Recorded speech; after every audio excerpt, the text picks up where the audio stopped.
Thank you for having me. I'm Wendelin Reich. I'm the CEO of Virtual Beings. And I'll tell you a little more about what we do later. It'll come up naturally. So, let's start with something we can all agree on. It's 2017.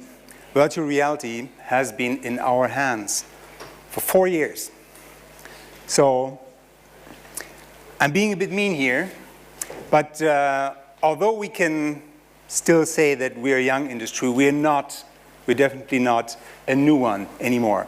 And I think CES this year kind of showed that. Last year, CES, VR at CES was the new thing. Now it feels like it's almost the Me Too category, where everybody is already convinced that they have to be part of it. And people are already looking at new kinds of experiences, new technologies, augmented reality, self-driving cars as the new thing. This is a problem because 4 years in, it's really time, I think, to ask some hard questions. I think you've seen the latest statistics. The global install base for PC-based virtual reality, Vive and Oculus, is combined somewhere around 800,000. The figures for PlayStation VR are also in the 6 figures. Samsung claims to have sold 5 million units, but of course many of these have been bundled. And there are a few million people who have tried Google or who own Google Cardboards. So that means that under 10 million people now globally own some kind of virtual reality headset. Compare that to more than 1 billion smartphone users. Compare that to more than 7 billion people on this planet. Less than 1% of people who own a smartphone, or less than 1% of the same number of people now own virtual reality headsets. And that's including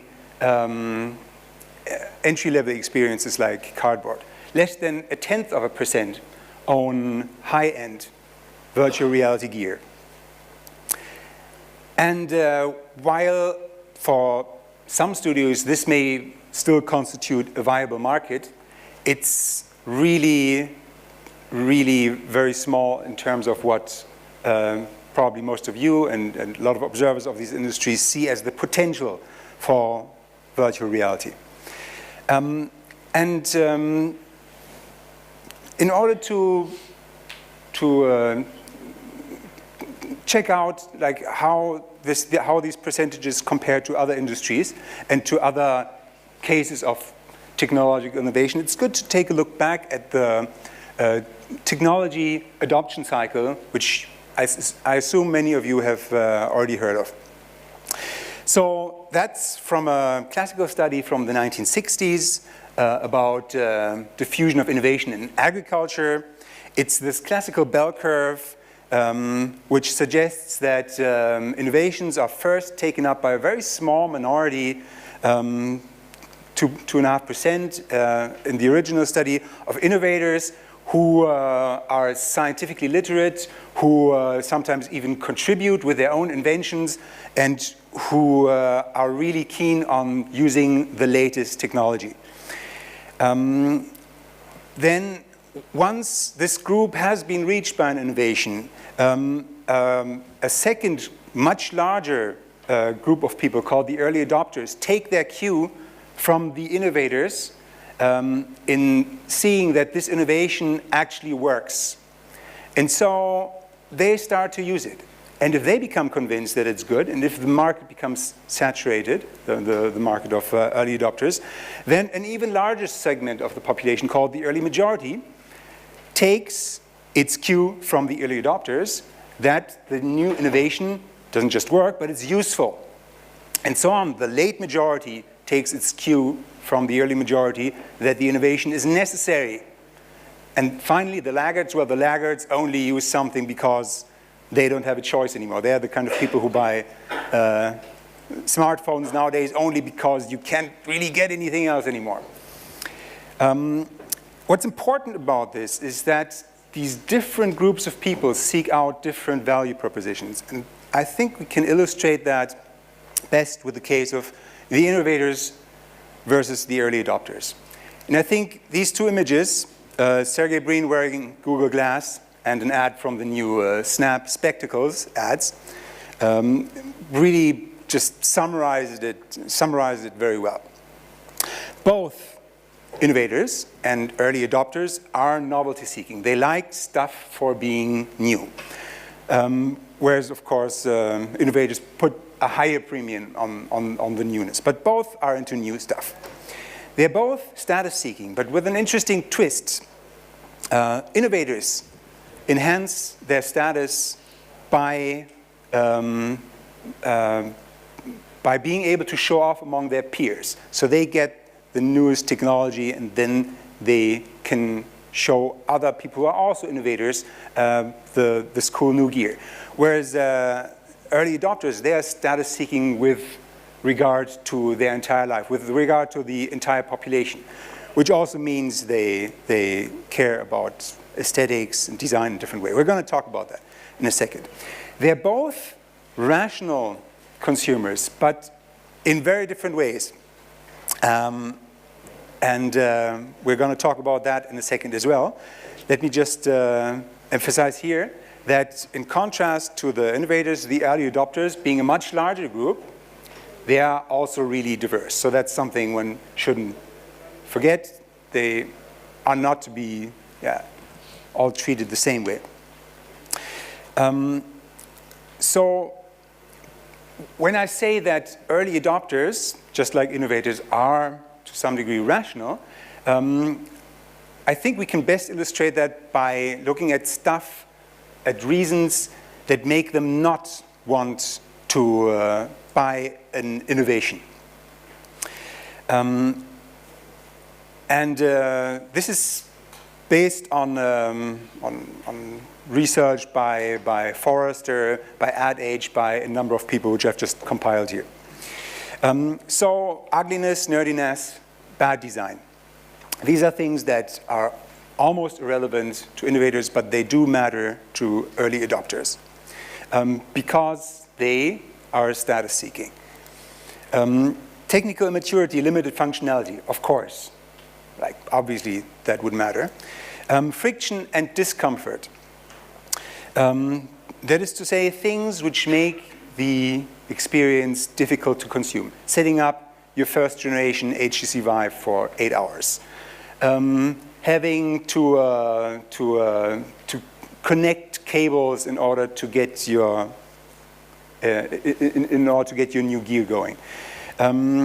Setting up a room so that you can play VR in it. All that is friction. The head strap for the Gear VR, that's discomfort. It's also potentially ugly because it ruins your haircut, right? And early adopters, in contrast to innovators, are people who have haircuts. And finally, having to change habits.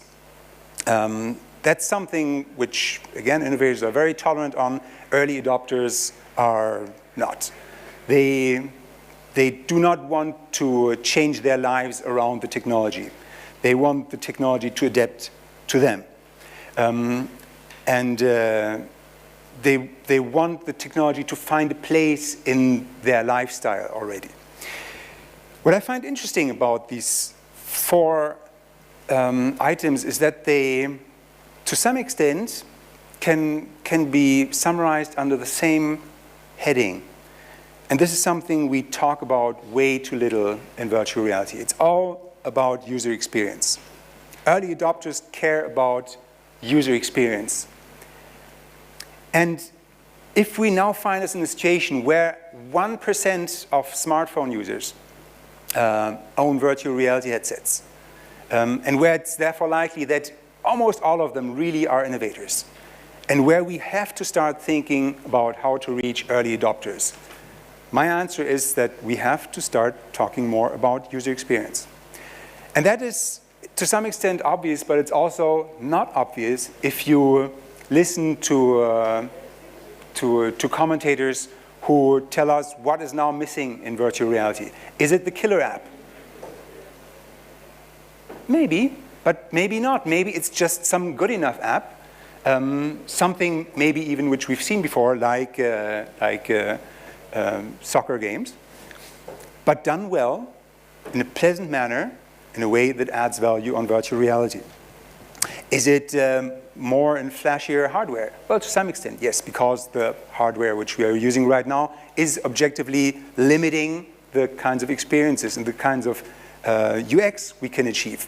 But I agree with Martin that to some extent the hardware is already performant enough. It's colorful enough. The resolution is good enough. What is missing is things that just take away the friction and that ease the comfort. And by the way, positional tracking may be a part of that because it really adds comfort. So by way of illustration, I want to talk about how we at Virtual Beings have approached the issue of UX. And who are we? Well, can tell a lot about who we are from our logo. We are, first and foremost, a startup that is dedicated to bringing high-end artificial intelligence to the masses. And when I say AI, I mean both embodied and social, interactive AI. So we have custom technology which we've developed for several years, originally at research universities like Stanford and Cambridge, and now in-house in order to create much, much more believable, much more flexible character-level AI. And initially, we are focusing on non-human beings, like virtual pets, for instance, because this is something which is technologically achievable, especially with our custom technology right now. Whereas believable virtual humans, obviously, they are a few years away. We are also people who really, really care about animals. And I don't just say that to make us look like nice people. We do. And we do have a core value that we do not see virtual pets, even high-end AI-driven virtual pets, as something that replaces real pets or so. Instead, they can be a complement. They can also teach us about how to interact with real pets and how to take care of them. We are also pet owners, so this is for us a given and something we always come back to. And finally, we believe that one of the big frontiers for the coming years is companies combining technology and psychology. Before, in the famous dictum of Steve Jobs, it was companies combining science and art, which is basically another way of saying great user experience. But now that that has become very commonplace in a lot of industries, I think the next direction, especially as we're heading into the age of artificial intelligence, is really understanding how technology can adapt to the psychology of people. And that's, of course, never truer than in the case for embodied AI like virtual pets. So these are our values. These are our starting points. These are things we regard as non-negotiable. But, of course, we still want to take them and reach the early adopters, right?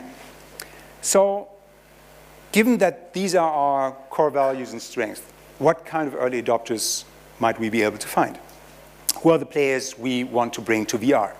And there we base ourselves on research from very recent research conducted at the University of Turku under the lead of Jukka Valo. It's not published yet. All the information I have here is just from my correspondence with Jukka, but it's supposed to come out in published research this year. What they have done is they have done a representative large-scale study, 2,000 people, in Denmark and Finland, to find out what people actually like to do in games. And first thing they found is that more than half of the adult population in Finland and Denmark are regular gamers. They all play more than 1 hour a week. So these are the the people that the study is based on, adults who play more than 1 hour a week. And according to their own preferences, according to what these people say they like to do, the study has come up with a classification of 7 archetypes. And I'm not going to go into them. We don't have the time for that. I'm just going to focus on one of them, the companion. Because these are people who say that the first and foremost thing they like to do in a game is caring, nurturing another individual. And so unsurprisingly, they enjoy playing simulation games. A lot, by the way, The Sims. But also virtual pet games for mobile, Tamagotchi likes, there's a ton of them, Talking Tom and whatnot. These are players who are seeking fun and relaxation and who do not like anything to distract them from the relaxing part of the experience. So they don't want to work in their games, which is very interesting for us. They also seek out positive experiences, and they dislike anything negative like aggression, violence, even abstract violence, any assault mechanics in their games. They are a very large, very significant percentage of this sample. They represented 14% of the population, again, of adults who play at least 1 hour a week. And now, unsurprisingly, to all of us, they are 81% female. They are super predominantly female. And the 39 years average age just means that their age is all across the board, from 18 to 70. So there's no real age pattern there. Now, let me close by say how we've applied these lessons. And there I'm going to show you some footage from our upcoming game coming out this year, The Lost Dog. This is an AI-driven virtual pet sim, unsurprisingly by now. But with a twist, it's like open world Nintendogs because it allows you to move freely in an open world, and it allows your dog to move freely in an open world, which of course requires AI much more than in existing Nintendo clones or Tamagotchi games. But free movement in an open world is a potential problem in terms of accessibility for our target demographic, and we want this to work in virtual reality. So accessibility is key. Let me show you a few videos to see how we tried to focus on accessibility here. Can you start video number 1? So there you see the game world, and you see the classical swiping mechanics we use in the touchscreen version of the game. So there, like you see that via pinch also you can move towards objects.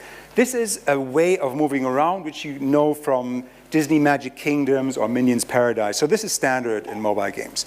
But we also have twist, which means that combined with twist and pinch, you have full, like, you're freely moving around. You can move anywhere in the world. But very importantly, the twist is optional. And you can see that in the level design, like everything is kind of in front of you, so you're never forced to use the twist. Again, in terms of accessibility, very important. How does this transfer to virtual reality? Can you play clip 2?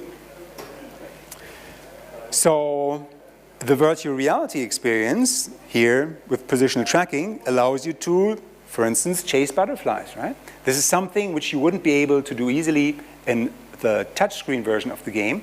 This is how this adds value. But I must admit, I've been cheating there. I've tricked you a bit. This was not the virtual reality version. This was the version using Google's Project Tango, which is a new kind of smartphone slowly entering the market. You may have heard of it, which basically allows you to do handheld virtual reality because it has rotational and positional tracking built in. So you just move around and explore your game world. Let me show you how this translates to a hybrid Yeah, number 3, to a hybrid experience. So here we use both the swipe controls and the pinch controls, and also the motion tracking for Project Tango, which means that you can just move around at home in order to interact with your dog. But if you want to move further, because you're maybe sitting in your armchair, you don't want to leave that, you don't want to change position, you can just swipe, or you can pinch and thereby change your position. So, like, it's important to keep in mind that like the Project Tango features here, they are optional. This is not something we expect to have wide market adoption anytime soon, but it's something which we found is a very natural, easy way of interacting with the virtual dog, and which therefore is great for our target demographic, because it basically doesn't need a tutorial. You just hold the device in front of you and you move as you would move in the real world. Same with the virtual reality experience. Very important also is that we are able, as of this year, with Google Daydream, to have a combined experience of touchscreen mechanics and virtual reality.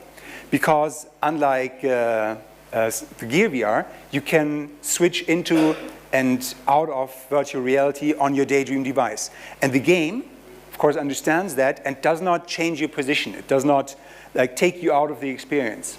And in that sense, we're able to make virtual reality experiences short and optional. They're just little moments where you are closer to your virtual dog.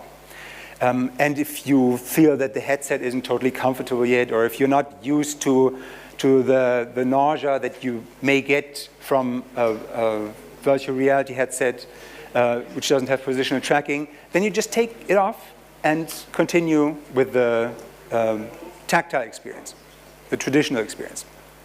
And finally, it fits into the play patterns of our user demographic, because virtual pet games are traditionally games which you use several times a day, right? They're about caretaking. There's a certain regularity in using them. And maybe you don't want to do that 5 times a day in virtual reality. So you do it once in virtual reality if you feel like it, and the rest of the time you just use the standard experience. So with that said, thank you very much. I don't think we have time for questions, but please find me after the talk if you're interested. Thank you so much.